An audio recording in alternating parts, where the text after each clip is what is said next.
We here on Keeping It a Buck50, episode 11. We got Mr. Hall here with us. Yeah, what's going on, man? Jay Booch in the building. Want let the people know who you are. Where you from? Where you grew up in Rochester? What area you from? Well, before I even answer that question, man, I want to shout you out, brother. I watched you knee high to a duck. We had tremendous conversations around life and just resiliency and survival. And to see you doing something that you've always aspired to do is phenomenal. And it actually brings tears in my eyes.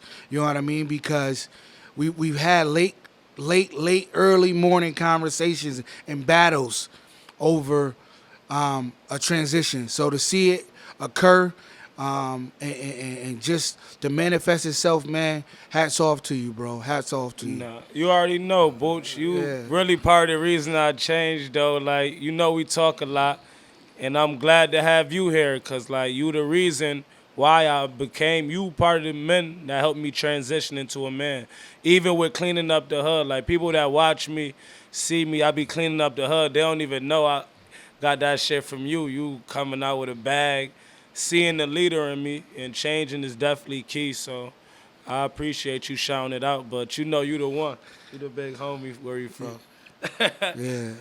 Yeah. So I grew up on Clinton Avenue in Fight Village, New York. Was raised there almost my whole life. Alright, that's fire. How was it for you growing up in the Ville? We different eras. Yeah, So it's when I grew up was totally different. It was the ratio of black and brown was dominantly black. There was more black folks in the Ville than you see in any other ethnic group. And it was more family oriented. Most of us that are friends or brothers and sisters today, we've known each other since we were 5, 6. Some of us longer than that. Came out right to the hospital to someone's house, and our parents or grandparents or aunts or uncles played cards all night while we was wrestling and doing all types of stuff. So the Ville was a unique time, man. Late 80s, early 90s, 2000s. It was a real an intense time. We're watching some of the old heads over there, the drug epidemic, PNS, just some of the quote unquote gang culture that we seen over there. no, it was so growing up being from the Ville, was your pops over there too, or what was your relationship with your pops? Nah, my pops from Conkey and Harris, well known, well known street dude, man.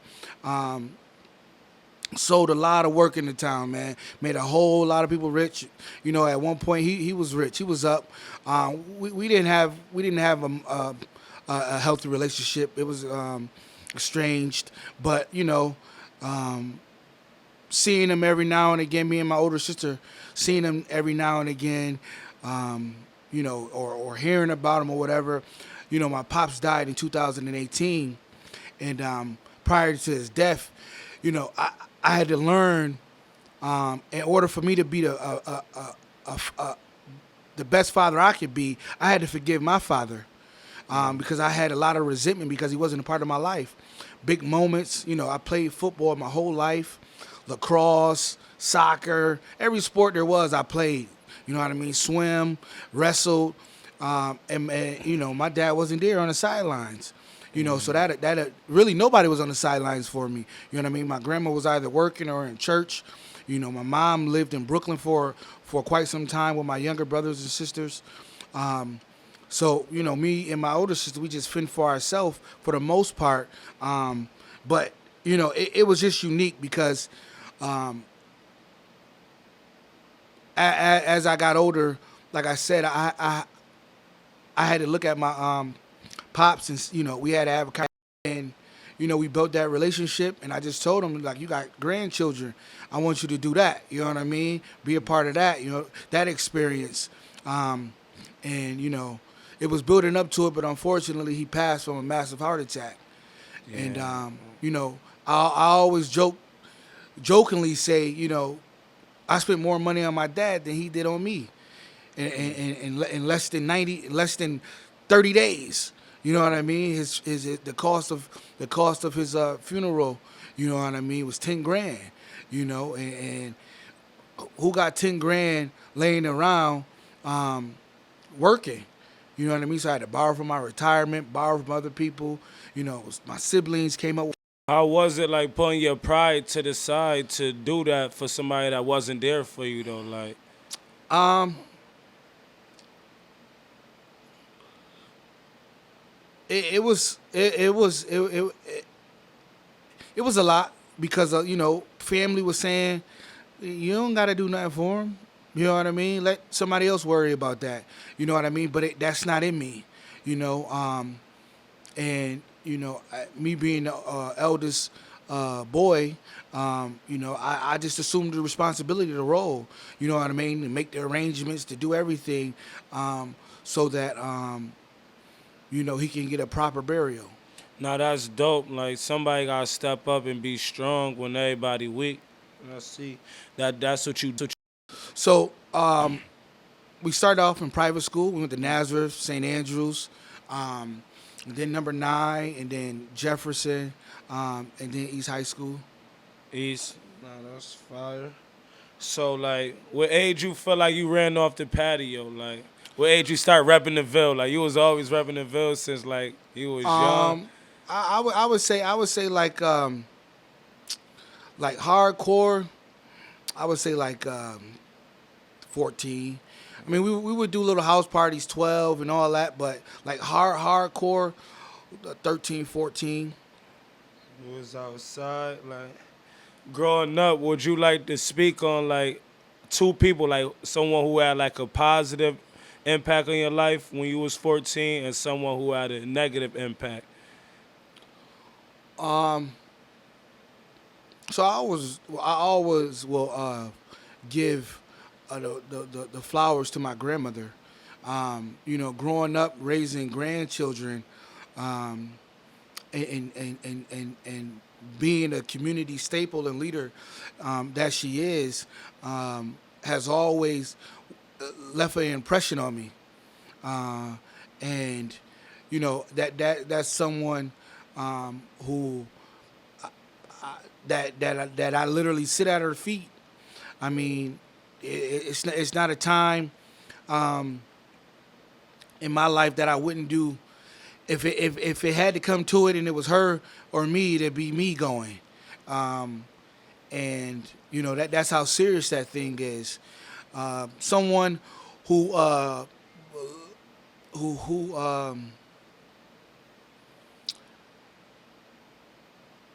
someone who left an impression on me that was negative.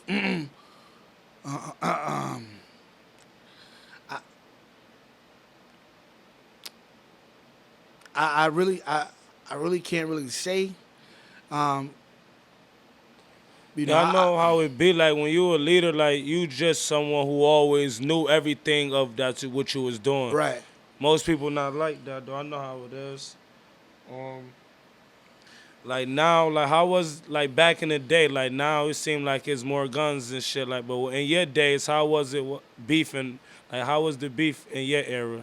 I mean, it was gunplay. I mean, you know, um, we had a community grip, but everybody didn't have grips. You know what I'm saying? In an arsenal like they have now, and access to them. You know, more so it was more so knuckling up. You know what I mean? You had to fight, and if you couldn't fight, you went to go get somebody that could fight, or you jumped or whatever. But the gunplay now is totally different. Man, we didn't hear about, you know what I mean, all our homies getting killed. Every now and again, you heard about somebody you grew up with or that was from another side that got shot or killed. But it was an anomaly. Like, it didn't happen normally. Now this thing is so normalized that, you know, generations in a minute, a whole generation is going to be wiped out. You know what I mean? Under the age of 28, man, they one out of every 4 dying every 3 days. So you know, it's just It's totally different. It's totally different. Where you feel like the community drew away from like fighting and shit, like you feel like I think we got soft. I think a couple of things weigh in on that. Social media allowed this ill behavior, right? Everybody didn't drop out of school. A lot of people graduated from school that was in the street, and we didn't characterize a street dude, a hood dude, a get money dude. See, those are all different, three different type of people, and now everybody can be all three.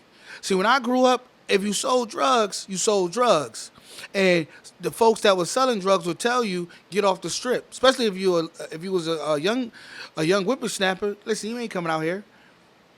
Get up out of here. And then if they did put you under their wing, they attempted to show you the right way, for the most part, right? A street dude just grew up in proximity of it. He didn't have nothing to do with nothing, but it just was messed up that he grew up where he grew up, and he wasn't a product of his environment. Prime example, Cortez, right? Cortez, the street dude. He grew up in proximity of the street. He seen it. He know about it, but he didn't succumb to it, right? But a lot of folks overall, the transition, all the so-called big homies don't exist anymore. Ain't nobody telling the motherfucker, yo, wait, you gonna hustle, wait, dude, don't catch no licks in front of, what you doing? Go around the corner. Don't let them smoke in the, you dig, and clean up after what's going on out here. All that's some change. And everything you do, there's a standard. And if you don't bring that standard up, that's when you get sloppy. That's when you end up getting hurt. You hurt somebody else, or you end up going to jail for the rest of your life. You know what I mean? When you don't follow a standard. no, that's true. So like being a grown man and shit, what like you still growing? Still growing, every day, man. Because like I told you before we got on, the transition. So for a black man, to transition, it's a lot. You know what I mean? And because the mantra is we're supposed to project this certain type of image that folks say you hardcore. You know what I mean? You ain't supposed to cry. You ain't supposed to do that. So tapping into inner self and getting in a better connection with God and understanding how I'm supposed to flow, how I'm supposed to be a parent, how I'm supposed to be an active father. Those things are ever evolving. So I'm not at a space in my life where I say I got it. You know what I mean? Or I'm the man. You know what I mean? I'm a man growing still, and I think for me, once most folks understand that, until you take your last breath, you're supposed to be growing and figuring out things and seeing things from a different perspective. No, you just taught me something on the show though, cause like you say, you still a man growing though. You could have just said anything. No, you just said some real shit though. What age you realized you was a leader though? Like, was people always following you like since elementary? For the most part, I mean, like I said, I played sports my whole life. You know what I mean? I did things on my own. I was outside of the box thinking. I mean, most folks wouldn't do what I do, from being a black shirt, for cooking for the whole hood at a young age. Going buying food and doing all. Folks wasn't even thinking about none of that. Trying to build a village, even though I didn't know what it was, but that's innately in all of us, right? That concept has been passed down, and that's in our geno, right? Wanting to belong to a family, and just like I said, just doing things that was outside of the box, man. Getting clowned for being me. You know what I mean? Folks, and folks didn't understand it, and still don't. At this age, all the hate and folks that you don't even know, that I don't know.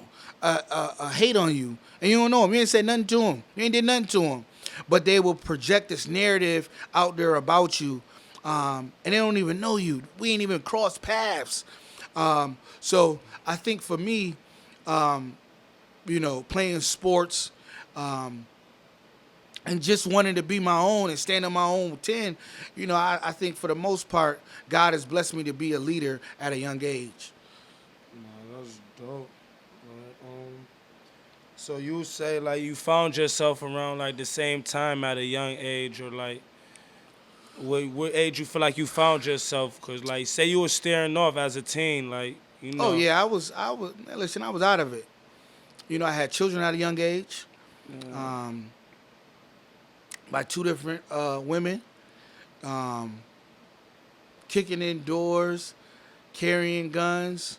I was out of it. I was out of it, and pegged by law enforcement as the leader of Hilltop, and still on the books, in the books, because I'm privy to it, right? Still in the books, I'm still pegged as the leader, right? Um, and I knew when I got incarcerated and went to prison that something had to change, but I didn't know what, right? But what I did know, when it was time for me to leave prison, I was in Attica, and I always share this story. I ended up getting I was in Groveland, but I got to Attica because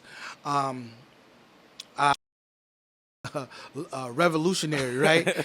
So I'm in prison, just doing things outside of the norm, right? Advocating, you know what I mean. I was over the chaplain over there, and it was just stuff they was allowing to happen, and I wasn't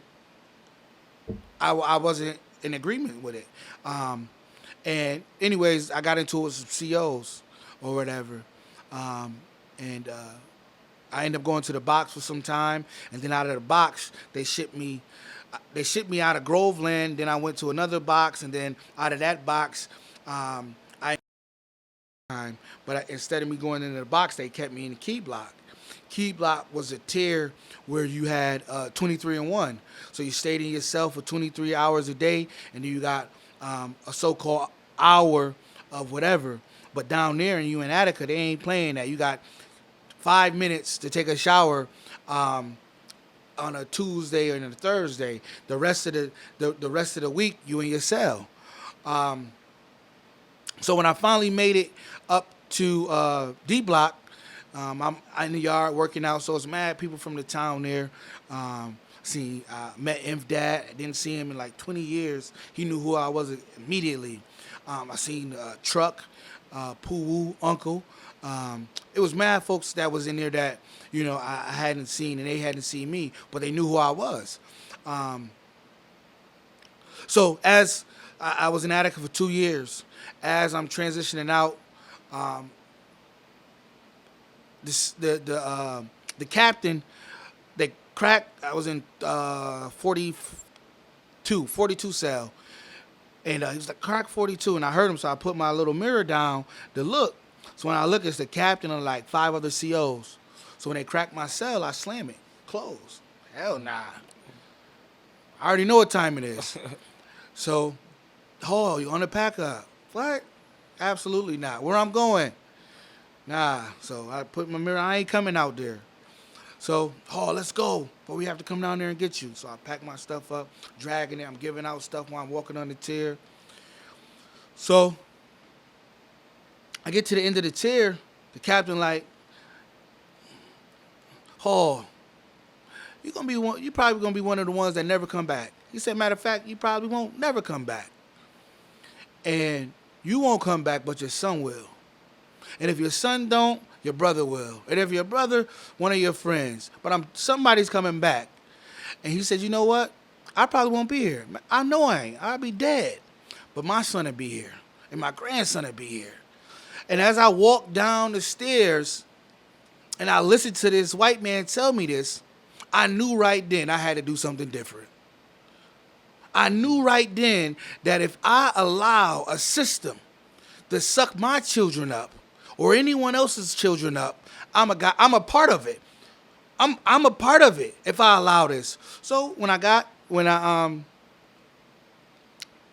was my focus. So my focus when I got out was I wasn't gonna do nothing the same. Nothing the same. I stayed in open door mission. People didn't know that. Only person that knew that was Hot Mel and Hot Rod. That I stayed at the open door mission. You know what I mean? For months. Months. Wouldn't do nothing in the Ville. You know what I mean? And when I did come in the Ville, you know what time it was. I'm talking everybody out. You know what I mean? My little brother, talking them out. You, my little brother, talking everybody out. And folks didn't understand it. But that was the transitional point for me when that white man told me that my son was gonna come.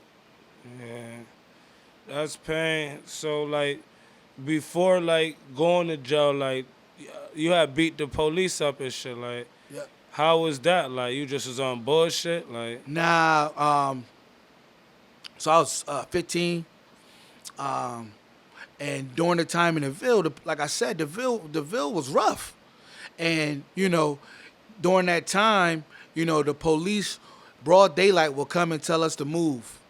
Now we literally standing in front of my house, and the officers walked up like, "Yo, you gotta move." Now my mom recently, my mom went into a coma for 6 years, and she had recently just got out of the coma. So she probably was out of the coma probably for like a year and some change. So it's my mom, my older sister, in front of the door. Now my mom in a wheelchair. So he telling us to move. So I'm telling my sister just go in the house. So my sister yelling at the cop or whatever. And my mom like, what's going on? What's going on? So the officer telling my mom to shut up. So I'm like, yo, you don't got to talk to her like that.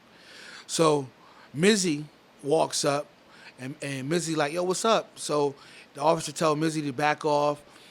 So I'm like, yo, relax. So my sister like, fuck y'all. So the officer went to grab her as she's going in the house. So when he went to grab her, my mom tries to stand up. And at this time, she couldn't walk. She tries to stand up out of the wheelchair and falls. So the officer, when she falls, the officer pushed her wheelchair. So I just blacked.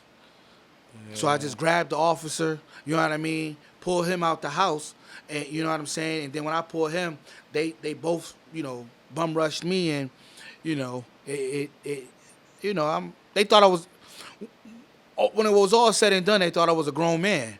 You know what I mean? The officer had to take me to the hospital because they knocked out my front teeth after banging my head on a cement. Chipped them, not knocked them out. So as we're going to the hospital, the officer crying. He like, I didn't know you were 15. Thought you was a grown man. And it just escalated. You know what I mean? Based on whatever they thought we was doing. So after like the prison bed, that's like you realize like the streets coming home. You just realized it wasn't nothing. Like after that white man said that crazy shit. So I'm a realist. If I was gonna choose the streets, I was gonna go hard on it. Yeah. But that's not what I chose. That wasn't my purpose. Yeah. So I've told you this before. Whatever you do, right? You gotta do it the hardest. You gotta be the best at it. And that's I chose this lane because in hopes that there's longevity in it, right? And providing a trench for those behind me. Homies come home and don't got nothing. You know what I mean? And if there's nobody advocating out here that has real life experience about transitional efforts, you do it all over again. There's no real conversation about it. You know what I mean? No, that's true. So, like, for the people that just knew Bucci Calisano before the bed, like, people be banking on that shit. Like, you win away, they remember the savage you when you come home. That's all they want to see, like the small-minded people. So it's like, how was it just leaving the small-minded ant people behind when you came home with that new mission? Did it hurt you? Oh, hell yeah. I think, and a lot of stuff fell on me, right? You know what I mean? God bless his soul. I remember I had a discussion with Chef. You know what I mean? And Chef kept saying, if you was here, fast food, they got killed. You know how many people tell me that? Was telling me that? You know what I'm saying? Like, a lot of stuff fell on me. My younger brother telling me, you know, it's my fault that he did and acted the way he act. You know what I mean? Because I left him. Those things hurt. You know, and you go off to prison. You know what I mean? And I'm leaving 2 children. You know, and then to come home, and the expectation is Booch home. Yeah. We about to turn this motherfucker up. That's the expectation. Yeah. But when they see that I'm not on that type of time, it's like, oh, this nigga on some weirdo shit. You know what I mean? And it hurt it. Because like I told you, it was people I loved. That I'd do anything for. You know what I mean? They still, you know, call when they need stuff. You know what I mean? When they back against the wall. But, you know, it hurt it, man. That's real shit. Living life, you have any regrets right now? Like anything you regret or feel like you could have did different? Nah. Rolling with The punches. what age you had your first kids at? 17. 17, like both of two at 17 or like one 17, one 18? 118, yep. That's young. How was it for you? Like you was already thinking like a grown man and shit, but like how that was like having kids that young. Um, it was different, man. It was different. You know, living with my grandmother, you know, and experiencing that, and 2 different baby moms, you know, beefing in the hood. You know, I'm walking around with 2 kids in the hood at a young age, buying, you know, doing what I could do to provide for them, doing everything that I could do to provide for them, and not understanding the dynamics of what's going on. You know what I mean? And just trying to be the best I could be, knowing that I didn't want to be like my pops. Nah, that's key. So like as you like and all the people that you grew up with, like all your friends, like how is they doing? Like where they mental space at? You feel like everybody did good or you feel like life like hit your friends hard, like and you one of the ones that's standing tall. I think respectively, folks are on their path. I can't deem whether it was good or Yeah. bad for anybody. You know what I mean? I meet people where they at. I operated in the love capacity, so I really don't. If you smoking and it might be bad in everybody else's eyes, I don't see it as nothing. You still human. I still love you, so we got to figure this thing out. So I think most of the guys and girls I grew up are on their path, and I in hopes that they all doing their thing. No, that's dope. What made you like start giving back to the like what made you like really get into like giving back to the community? Like So when I got out of prison, 2009, I started a nonprofit, Book Bags Express, and in doing so, there was a huge need. Always seen, you know, parents struggling during school time, you know, to get supplies, book bags, clothes, whatever. So I said I want to support in that aspect. So that's what I started doing, and then it just morphed. And also, 2010 was the first Andre Knox basketball tournament that I did, and we did it for like 5 years thereafter.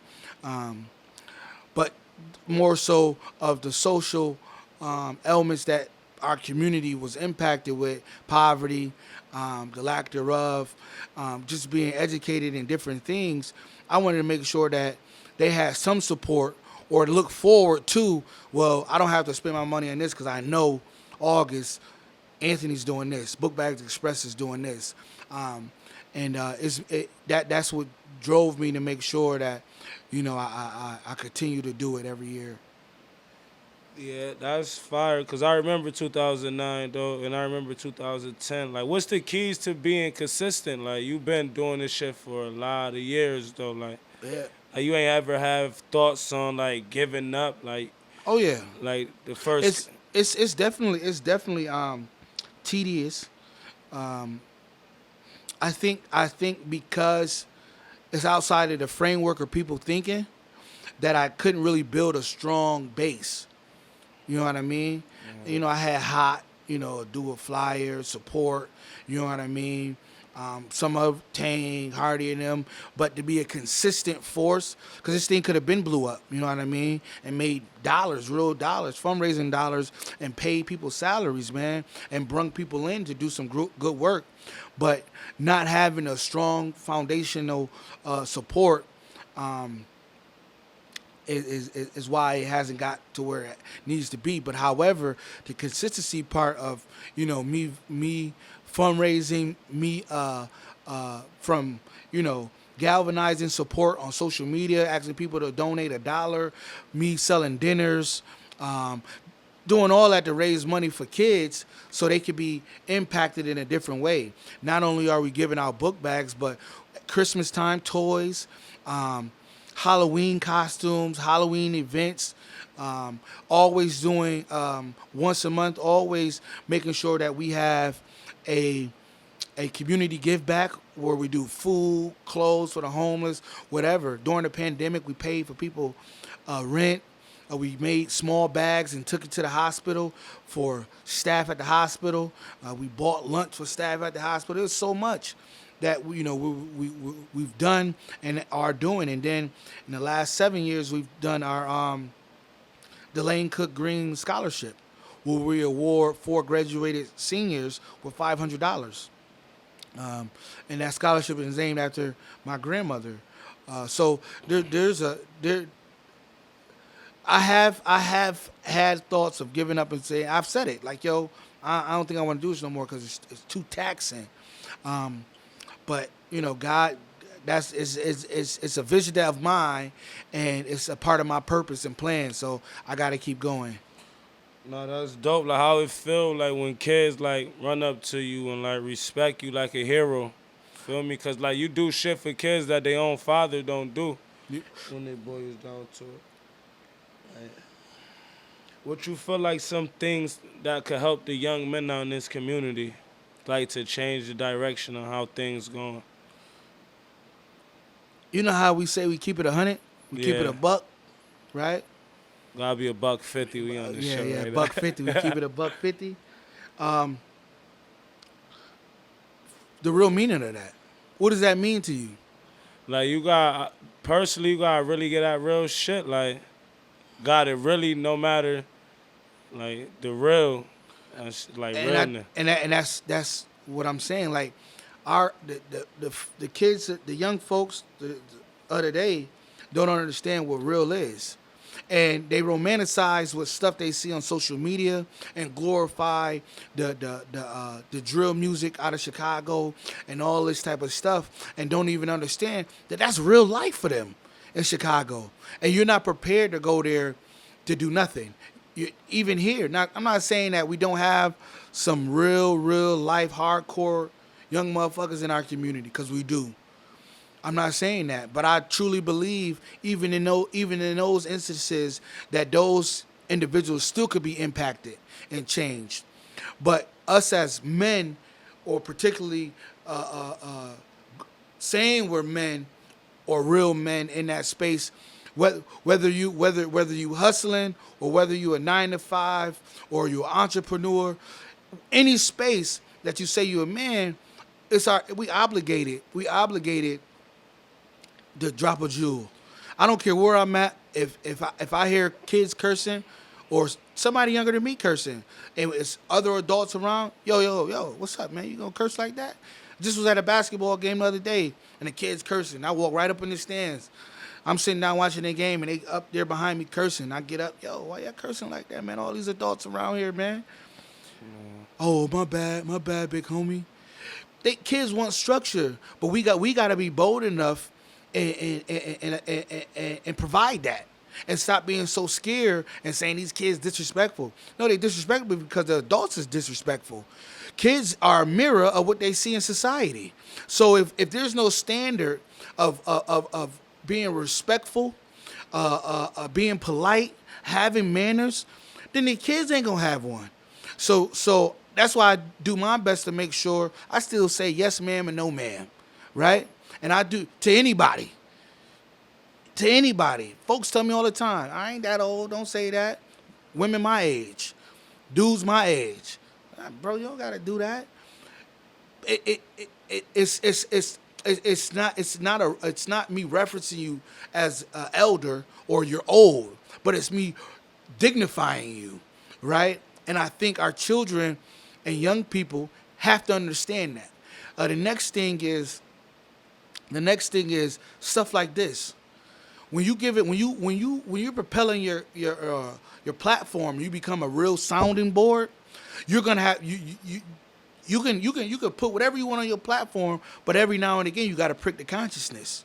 Yeah. And you gotta give you if you giving it $1.50, you gotta give it $1.50 about really what's going on out here, and getting folks engaged and doing something different. Because if you ain't trying to do that, because you ain't made, I don't know too many folks that became millionaires off of this that's not dead or in prison. And I'm talking about the street life. I don't. Right? It's hit or miss. You can have fast cars, all the jewelries, all the women's, all the baby mamas you want, but guarantee the consequences and the sacrifices is way greater versus the other side and slow grind and 9 to 5, da. Because when you think about it, every time you re-up and you got a job at McDonald's, by the end of the year, you ought to made the same amount of money, 39,000, 29,000. If you work for 5 years and you only made 20,000 a year, how much is that? That's 100. Slow grind, but like most niggas be dumb as a bitch in the streets though. Like they'll I know. make fast money. Of course, because blow it. No money management. At the end of the year, nigga, bout don't even got 20,000. facts. Feel So me? that's what I'm saying. And then and being you, be comfortable in your skin. This is what happens because I don't know how to tell people I love you, right? We don't do that to each other. We don't. You hurt my feelings. Instead of going to get the grip, yo, bro, you hurt my feelings. Or, bro said you stole this from me. I want to know, did you steal it? Instead of just going over there blaming. Riding, it's a huge beef going on, and nobody got the galls. Everybody dying on every side. Everybody dying on every side. Check the stats. Before you know it, ain't gonna be nobody on nobody's side. And now it's being passed down to the next generation. Who the fuck gonna say, yo, homie, yo, you get him, I'ma get him, we gonna squash this. That shit going on in our own town, and nobody has the know-it-all. Nobody got the testicular fortitude to say, yo, fuck this. Ain't nobody else dying because of this. We burying people that we just talked to. So if we not checking that, it changes the dynamic, and it allows our children to just run and grow wild like a weed. No, that's a fact. Cause like you keeping it real with me, cause you never told me nothing real in life, me nothing wrong in life. Feel me? So that got, I don't tell nobody younger than me nothing wrong. Feel me? Even the burnt out people, because you taught to me years of me being burnt out and not wanting to listen. So I know, because I've been a young dummy before, so I know not to give up them. They just need the vision. So it's like, how do you feel working with young kids? Are you seeing some of them get gunned down and shit? Like, do that shit take a toll on your heart and shit? Hell yeah, man. I mean, listen, man, responding to the homicide scenes and going into the trauma bay, getting paid to go into trauma bay and seeing somebody guts all out or they got just stabbed up and all that. Hell yeah. And you just sat with them in your office. And it ain't just kids. I'm talking about young adults. Like, you know what I mean? Just talk to somebody and say, yo, tomorrow we'll go get your ID. get the call they dead or they just got shot. I'd rather just be a construction worker. Brick and mortar. What really pulls at my heart is not the young adults and adolescents. It's the adults in this space that think they got it together about this community, and they don't. They don't. And that's what perpetuates telling, because you've been doing this for 10, 20 years and getting the same result. And it ain't changed. Real shit. So you feel like if you was like the mayor or like city council, what you feel like you do different for the city? I mean, I'm gonna be real with you. Government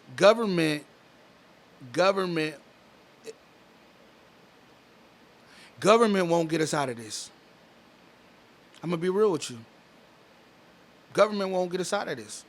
I told you earlier that there is a natural and a supernatural thing occurring, particularly with black men.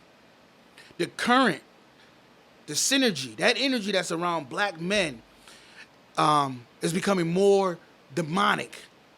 And the only way we get out of this is by iron sharpening iron. Only way we get out of this is by locking arms and following someone that has pegged as our leader, someone that has a vision and a framework to speak the principalities, to be able to guard off and ward off demonic forces, to be able to go inside a boardroom and advocate and have the know-it-all in the ear and the heart of the people. Someone that can say, yo, we're not doing this no more in our community. We're not letting y'all come do this anymore. These folks, you got King and X up here. You got staples of hip hop up here. These things are legit frameworks of what we're supposed to drive to lead our people out. But because we're in a place where, if you're not woke enough, you can't be a part of it. If you're not street enough, you can't be a part of it. If you didn't come from this Ivy League school, or you're not a part of this church, or you're not a part of this, you can't be and I'm talking about black folks, particularly black folks. This is how we operate. We've strained ourselves so bad that, we believe that government will get us out. King, X, many others, that was the mission. If we can get folks elected in positions to change laws, ordinances, codes, policies, procedures, practices, write legislation that enhances the quality of life of black America, we made it. But when we do this now, we end up getting folks in these positions, in these realms, that don't have the strength. And when I say strength, I'm talking about spiritual strength to ward off that space. That's a demonic space. And because we've had black mayors, we've had black police chiefs, we've had black Congress folks, we had a black president, and the black state of America has not changed. In over 500 years, it hasn't changed. Only thing that has happened is that individual black success has occurred. You haven't seen a collective success since Greenwood, since Tulsa, since many other boom towns of black America during the late 1800s, early 1900s. You haven't seen a collective success from black America for black America since those times. Now everything is individual success. Now everything is I'm a billionaire because of all the assets I got. You're not a billionaire because of shared assets, but all the assets you got. We don't talk about co-ops. We don't talk about everybody giving $1 to your vision, or everybody moving in one house like Chinese or Hispanics or any other ethnic group. One house, we buy this house, that one family stay there, the next 8 of us go in another house and raise the money and we buy that house. We don't talk about cohesive economics. We don't do none of these things. And we think me getting elected as city council or any elective seat is going to change the swing. It's not, because I'm still going to be one individual, a part of a system, and the system is not going to allow me to dismantle anything, right? But the fight is, this is the fight though. The fight is when you do have a voice in that system and that could chip away. If I was to get elected in any role, my role would to make sure that my trench work is phenomenal. Meaning that I'm digging so many trenches to make sure that the people that I need in place can come behind me. I'm not holding on to. I don't want to be in any spot for 20 years. I don't want that. Nope. I want to make sure. Okay, Buck saying he want to do this. I already got the lane for him. Go get it, bro. That's connecting and making sure that we inspire. I tell people all the time that we got to pull each other up. Why you going in the Ville? My grandma. And Anthony, don't be out there. I say, Grandma, every now and again, I got to come here. Right? Not only to hang out and smile, but to share hope. How the hell you gonna know what hope looks like if it's always dark? It's always dark where you at. You don't know how the hell you gonna eat.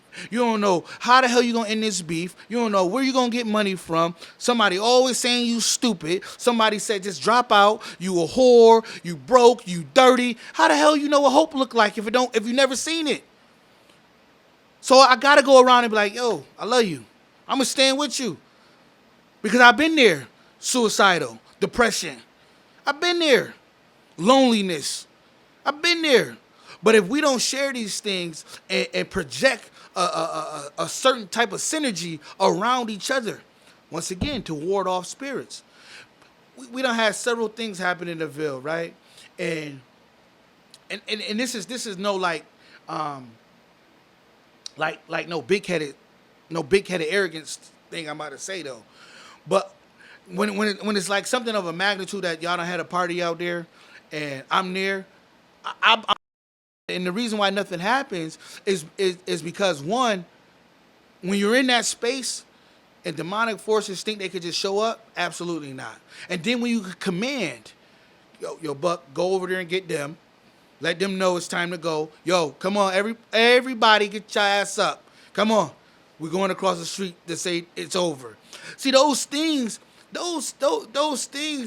take seconds for us to do all across our community. And it could save a life. It has. And that, like, plenty of times you ain't lying, though. It has. And then, like, on the other side of things, shit could go all the way left that's a when fact. them demonic spirits just take over. That's a fact. And I think, when we're talking about how do we change, just particularly Rochester, and the young people, our language, what we use. You know what I mean? When you keep calling our children animals or killers or thugs or whatever, you putting something on them. You putting that in the atmosphere. You putting it on them. I don't do that. I say they kids. He's a kid. I don't care what he did. He's a kid. He's a kid to me. I would never let a kid talk to. I tell them all the time in the schools. I got a son that is 6'3". And you're a midget. I would never let you talk to me any kind of way. My son wouldn't. So why would you think I would let you? My daughter, same thing. Like we have to put things back in perspective, and it's simple. Some of this stuff is simple, common sense. Not even common sense. It's just simple. I'm an adult. You a kid. In my presence, you don't get to cuss. In my presence, you got to pull up your pants. Those things are simple, and once kids see, they do it. They not only kids but adults do it. They start walking up to me. Oh, there go Booch. Pull their pants up. I'm adults. Respect. That's all it's about, because they know I'm going to give it. They know if they call me, my inbox every day is inundated with help. I need help. People I don't know, because my page is public. So anybody from their mother inbox me. Yo, I need help with food. I need help with housing. Yo, my baby mom won't let me see my children. How can I get custody? Or could you lead me the right direction? I don't have a birth certificate. Right? The police just ran down on me. Yo, I'm beefing with such and such. Like, I want to sit down. Like, these things is real. These things is real. And the way we put stuff back in perspective in our community is, like I said, soundboarding. You're a soundboard.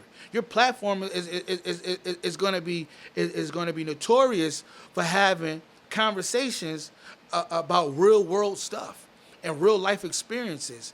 And when when you're able to bring somebody on, just be cognizant that you doing something that's outside the box. You don't want to be like the norm. And I think for me, in my role, right, I'm a director, right? So I run the city Pathways to Peace program. In that role, I have to be deliberate on leading a staff of 28 individuals, right? And making sure that program efficacy is intact, but also training a staff to deliver the best services to the demographic we serve. So when they deploy, they out there. Not only are they credible messengers, they came from the street, they did their ones and twos, and some of them, still on the fence. But the more and more the pressure of doing what's right, they come off the fence. See, when you're talking about outreach work in space and being a credible messenger, there comes a time that, you're going to have to be like, I ain't doing that no more. I want to really impact lives. So what our young people need to see, man, it's just more love, more hope, people believing in them, pouring into them. Me and you had deep conversations, man, about life and about what you see, and we disagreed. We done shot dice together. You done came to me and say, yo, Booch, I need to hold a couple of hundred. I done did it. I done said, yo, Buck, I'm messed up for work, man. Let me hold something. You done gave it. You was hungry, I fed you. I done told you, Buck, go home. Have a conversation. Real stuff. Stuff that'll pour into you that you'll believe that, I can make it out. Definitely, like, it's light at the end of that tunnel. No cap. You came home, I was 15. Out of it, though. For real, though. Yeah. Thinking though. Like, how does it feel? Lambo over there, I beat up the whole woo. Like, do you feel like black people as a whole, right, gave up on, like, the political lifestyle, like, politics and shit? Like, how black, I don't need to vote, feel me? Yeah. Like, yeah. I'm one of them type of people, though. Yeah. And I understand why. A system that has failed, why would you vote for anybody in that system? Because you don't see nothing changing around you, But it is on us. It is on us to get registered, so make sure you get registered. You can get registered at 16 now. You can get registered at 16, but can't vote until you're 18. But it's on us because now, because we're going into an era where your vote really does count. Like we're getting in this era where there's no more rigging the system, rigging these numbers. There's no more of that. You know what I mean? So we as a community have to think about who we want. If we want Buck to run for city council, we got to get around Buck and make sure we support him financially and get him the best supports that he can win. That's the mission, for you to win. Folks, I ran for school board in 2019 and city council in 2021. And, folks, Booch, keep going. What you doing for us is great. Da-da-da-da-da. And that's all good. I appreciate all that love.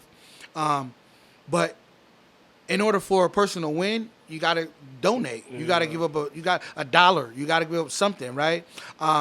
In order for a person to have enough support, you got to be a registered voter so you can vote a person in. You know what I mean? Don't say you got my back and you ain't registered. You know what I mean? Or the individual's back and you're not registered. Showing up. You know what I mean? Like, I do events and I tell you all the time, yo, come. This is not about me. This is about us. We're experiencing this together. You know, I get awards all the time. Somebody's honoring me, and I always say this ain't for me. This is for the people that I grew up with. This is for people that look up to me, that say I'm a big homie. This ain't about me. And I think in that space, that's why I say I'm a man still growing. You know what I mean? How does it feel like to have? You got like a different type of ops. You got upper echelon ops. Like you got these different type of people at you. How did that shit feel? Like, I mean, you know how it go. I mean, it is what it is. That's across the board. It don't matter. It don't matter. It don't matter if you selling nickel bags. Somebody mad at you selling nickel bags. yeah. At this level, folks, I'm always gonna say, and folks are like, who he think he is? Who she think she is? Because in they mind, all the shit you been through, you supposed to have been done fell off. You ain't supposed. How the hell this boy keep going? We done made lies about him. We done made rumors up about him. He done went to prison. He done did this. He done did that. How he keep going? Because I'm no longer in survival mode. See, there's a difference between surviving and resiliency, right? In my opinion, we've all been in survival mode, right? And you hear people say, "Oh, we're resilient people," right? But if we know what resilient people look like that come from us, they right there, because resiliency births innovation. When you're resilient, it bursts innovation, something totally different, outside of the norm. Survival means slaves knew how to survive. Harriet Tubman was resilient. What birthed in Harriet Tubman was freedom. That was innovative. She broke out of slavery because she wanted to be free. But then you have folks that said, I just want to survive. And they stayed in slavery. That wasn't, in my opinion, that's not resiliency. That's just survival. And most of us still have that mindset that we just want to survive. We just want to live. So if we get crumbs for master, that's what we're going to take.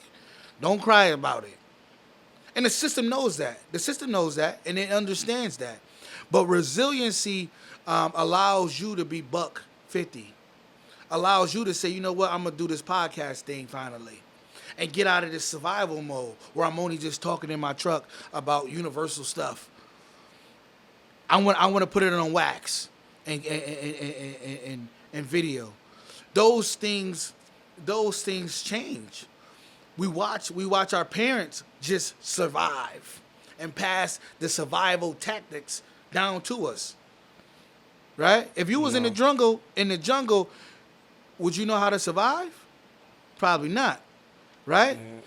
But when that innate instinct kicks in and you have to become resilient and innovative around you to know how to dig a ditch to find water, to know how to crack a coconut, to know how to, you don't have nothing but sharpen something to kill an animal for protein. These things are innate. It's in you. It's in you. But it has to be pulled out. It has to be activated. The only way it is activated if someone else activate it, right? Someone else pours into you. Someone else says that they believe in you. Someone else that says, I see your dream. Someone else says you're going to be good. Someone else says you're going to get a job. Someone else says you ain't going to go to prison. Someone else says suicide ain't going to claim your life. These things have to be done. Nah, real shit. That's pain. What's some plans you have in store for the community like these next couple of years? Like, Man, my focus, I got a 3-year-old. doing my best to aid in raising him. Um, my focus really um, is to create a framework or allow folks to see this framework that I've created uh, to impact violence and not just violence but public safety and having the skill set to be able to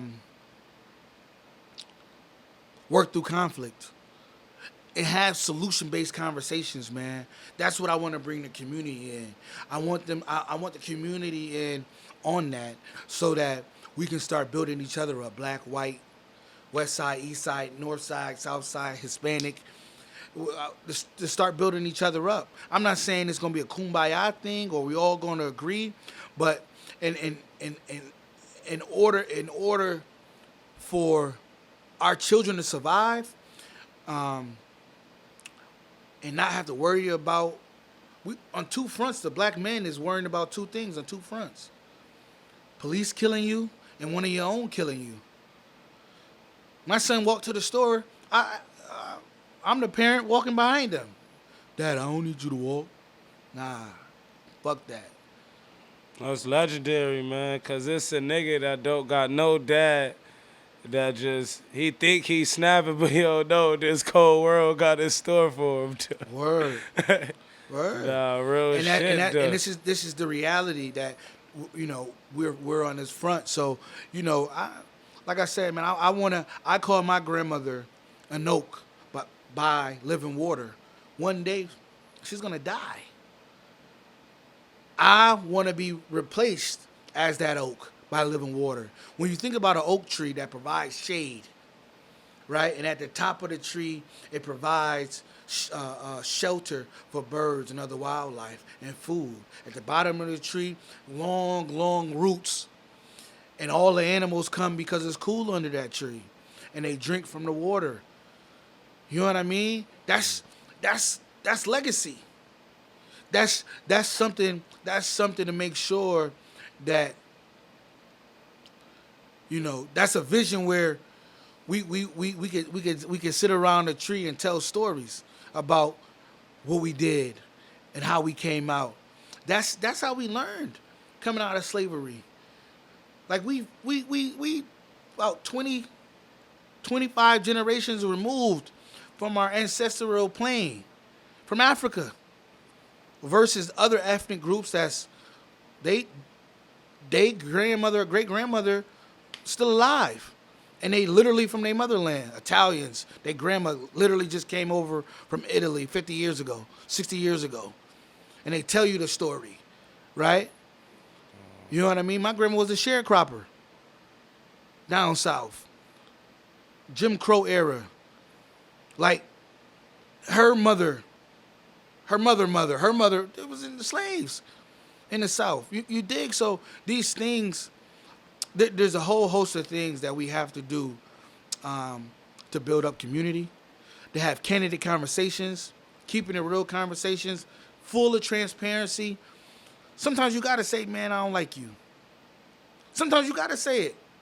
I don't like you. And be good with yourself to receive it.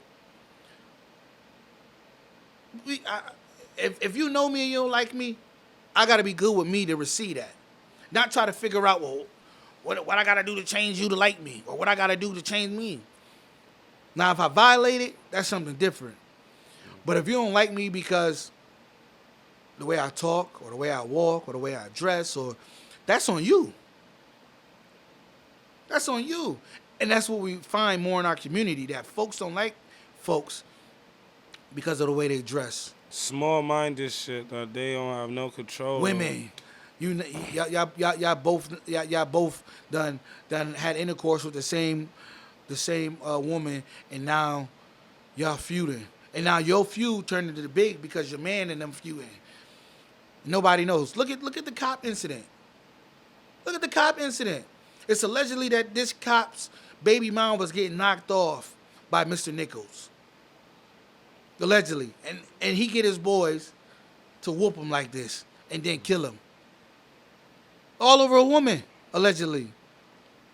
Should be crazy. So you think like protesting be helping? Cause you know after like cops like beat black people and shit, like people be protesting and shit. But I feel like it just be like a 5 day thing. Well, I be on social media. I know you and the Naya Shabazz shorty, y'all really put on for the community. Y'all be outside, see y'all really getting y'all hands dirty. But like I feel like black people only protest on the media for like 3 days. And that's where I they think go wrong I at. think I think protesting has always worked. It's a method, right? It's a part of the formula. But there's other things that's going on that that folks don't know about, right? Because I protested, but I also was one of the individuals that anytime a leader wanted to meet, they had to meet with me. And other individuals they had to meet with to make sure that we can we not get that we need to right or wrong.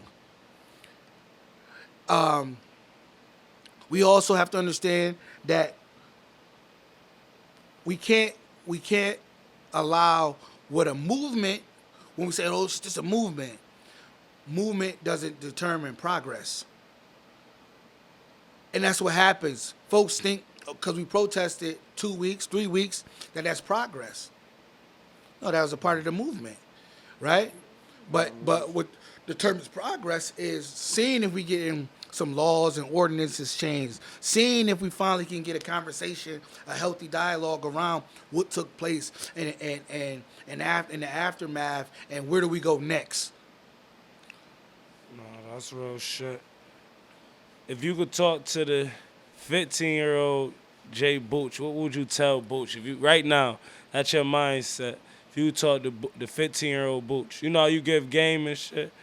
Like, what would I you would have told him? Go anyways. I was supposed to go to for football. I was supposed to go to a school in Pennsylvania, a prep school. Me and this one of my childhood friends was supposed to go, and his mom, she was just like all over him all the time. Just a mom, and she didn't want him to leave and so on and so forth. And his stepdad was taking us, and because he wasn't going, I didn't end up going. But I was still offered. The school called and said, "Listen, we'll send for you," and and I ain't go. They said they'll send for me, and I ain't go. And I That's should pain. and I should have just went. He said, go anyways, though. That's real shit, because, like, just you let somebody else that don't got nothing to do with you deteriorate, like, your dreams of your Yep, life. yep, yep. And that shit just be quick. It was an honor, though, to have you on my show, Mr. Hall. Feel me? Real shit, though. Yeah. I appreciate you, Booch, Yeah, my this is nigga, this is man. this is dope, man. I appreciate being a part of this, the conversation. Like I told you when we first started, man, this this this is gonna be the linchpin for us. Everybody that's gonna be watching this, get behind Buck, Mr. Jabrell. Get behind him, man. It's very important that we support our own, what that looks like. If you begin to fundraise to raise money to support your podcast, make sure you tag me in it. Make sure you let me know whenever you need support or any needs you need, because I'm here. Because this is what it's about. This is what it's about. And it allows the narrative to be changed, because folks,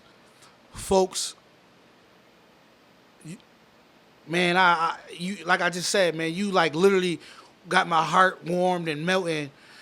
Pause, because I watched you, and I know your story, and I know the potential, and I see the greatness that this is about to blossom into for you, and but just stay the course. There's things around you. There's things around you that you have to drop off, that you have to let go. I'm telling you, there's things around you have to let go, because I feel it, in order for you to go to the next level. So stay the course, be wise, Be wise in how you choose your words, how you interact with folks. And keep learning, man. Keep learning. You already. I appreciate you. Love Yes, you, my sir. guy.